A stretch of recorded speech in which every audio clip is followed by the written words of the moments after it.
By the time this video is finished, I will have shared two cool ideas with you. One that is about painting and one that is about cooking. But the cool thing is that they're both about pears and glazing them.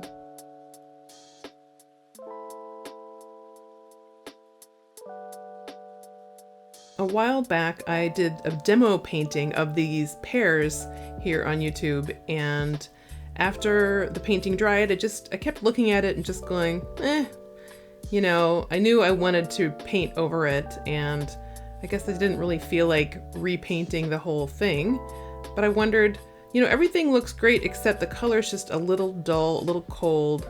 What if I tried glazing this painting to make the colors more intense or interesting or warm or just literally anything? So I used this painting medium that I had on hand and decided for the background, the wall behind the pears, which is predominantly quinacridone violet, I think, plus the Prussian or Indian Throne blue, I can't remember which one, that I would glaze it with quinacridone magenta. So what I'm doing here is laying down a thin amount of this diluted quinacridone magenta, and then afterwards I will go over it with a mop brush to just have it be you can't see any paint brush marks or anything. It's just kind of cleaning it up, so all you have left is just almost like barely a stain, you know, so subtle. But if I do it with the whole painting, this might really do something. I was really already getting a little bit more excited when I saw what I could do with the paint. Because here's the deal, I don't glaze usually. It's not part of my regular practice. I think on some level I associated it with a more classical painting style, and I tend to paint things more directly, i.e. not in a lot of layers. And so yeah, I don't think I've really taken full advantage of what glazing could be in a painting. So I was really excited to try this out. And then for the next part that I was going to glaze, I decided to integrate some of that quinacridone magenta with the blue that I was using, because if I'm going to be sort of painting this part and that part and this part and that part, I still want everything to be harmonious. Do you know what I mean? So, but I didn't want this blue necessarily on that back wall. But almost immediately as I started working on the table here, I realized, okay, it's gonna look like these pears are floating in space if I don't start doing some integration. So I immediately started glazing up into the pear as well, so that the pear can kind of feel like it really is sitting within its space, if you know what I mean. But I decided to only glaze the shadows on the pear to integrate them with the table and the shadows on the table. And I think this was a good call. And of course, I did not want to glaze the highlights and the warm parts of the pear with this cooler color, but I just started making decisions as I went about where this blue, kind of almost violet blue, was gonna be laid down. And then I went ahead and did my little mop brush thing. I could have gone ahead and done a warm glaze with the kind of the lit up parts of the pear, but this is where I decided to do some direct painting. And unfortunately, I did not get video of doing the direct painting for the lighter highlights, but I thought I'd show you what it looked like after the fact anyway. As you can see, there are some very specific places where I added warmer yellow instead of that cold white, and so that it would really pop against that almost violet pink background, and it was more of a complementary color effect. So the real revelation wasn't just that I could use glazing to make colors pop, but that I could combine glazing with direct painting however and wherever I needed to best optimize the colors that I'm dealing with.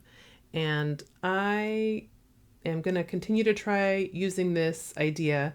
In fact, I have another painting that I've already tried doing it with that I think it was also successful, but that will be in a future video. While I was glazing these pears, I thought, wouldn't it be fun to glaze some actual edible pears and make a nice light dessert? And since I have been really focusing on connecting my painting studio with my kitchen, that's exactly what I did. So I took some frozen blueberries, cooked them down, mashed them up, add a little sweetener and lemon juice, and then when it got a little thick, I went ahead and strained the blueberries so that I could play around with an actual glaze, but of course we kept the blueberries and ate those too. I used a slightly different pear than the ones in the painting for this experiment because I love this pear for poaching, not least of which because I can use a melon baller to take out the seeds. Look how cute that is. Oh my gosh, I love it so much. So I did that with the seeds, but then you also have to deal with that little bit that's kind of part of the stem. So you have to do that separately with a knife. So I also did that. I think pretty much any recipe will tell you to peel the pears before you poach them. But since the whole point of this dessert was to be something that was going to be exceptionally healthy, I wanted to keep the skin on.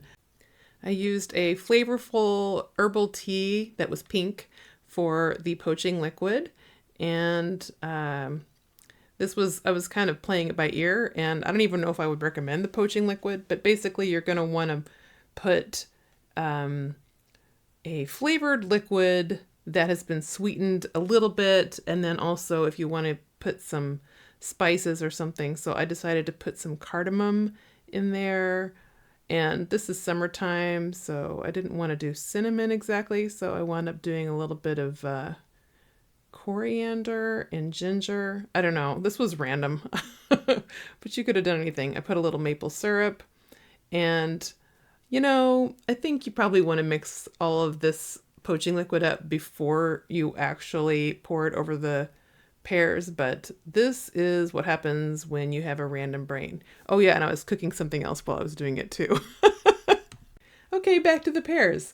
So I got this recipe idea from a website called cookforyourlife.org, which is put together by Fred Hutch, which is a cancer care institute.